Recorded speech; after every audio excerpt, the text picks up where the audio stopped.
नमस्कार, मी स्नेहल चौधरी. आपण पाहत आहात एलएस मराठी. पाहूयात काही महत्त्वाच्या घडामोडी. मुख्यमंत्री संघचालकांना इतिहासाचं भान नाही. शिवरायांच्या इतिहासाची मोडतोड करायची आहे का? संजय राऊतांचा सवाल. बागेश्वर बाबा एक मूल सैन्यात भरती करा असं का नाही म्हणाले राऊतांची टीका. काल रात्री अजितदादांच्या प्रतिमेला काही लोक दिवाबत्ती करण्यासाठी गेले.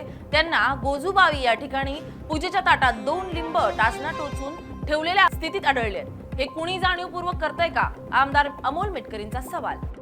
साकीब कुरेशीच्या घरावर छापा. गुप्त माहिती ठरली अचूक. याआधी 2.8 किलो एमडी प्रकरणात आरोपी आधीच अटकेत. चौकशीतून उघड झाला आणखी ड्रग्ज साठ्याचा धागा. वैभव नाईक यांच्याकडे सिंधुदुर्ग उभाटा सेनेची धुरा. सिंधुदुर्ग जिल्हा प्रमुखपदी माजी आमदार वैभव नाईक यांची एकमुखी निवड. उद्धव ठाकरेंनी दिल्या शुभेच्छा. बीड कारागृहातील व्हायरल ऑडिओ प्रकरणानं खळबळ. राज्य दक्षता पथकाची थेट चौकशी सुरू. 10 जणांचे नोंदवले जबाब. चौकशीच्या अहवालाकडे सर्वांचं लक्ष.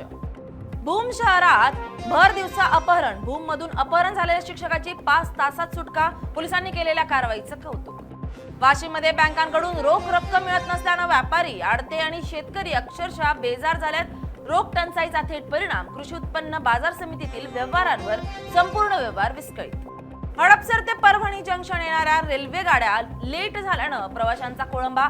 इतर गाड्याही उशिरा धावत असल्यानं पहाटे 4 वाजल्यापासून परभणीच्या रेल्वे प्लॅटफॉर्मवर प्रवाशांची गर्दी.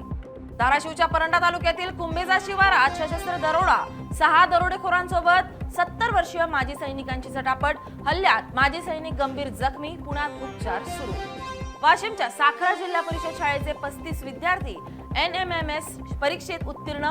विद्यार्थ्यांना मिळणार 16,80,000ची शिष्यवृत्ती. या होत्या काही महत्त्वाच्या घडामोडी. पाहत रहा एलएस मराठी.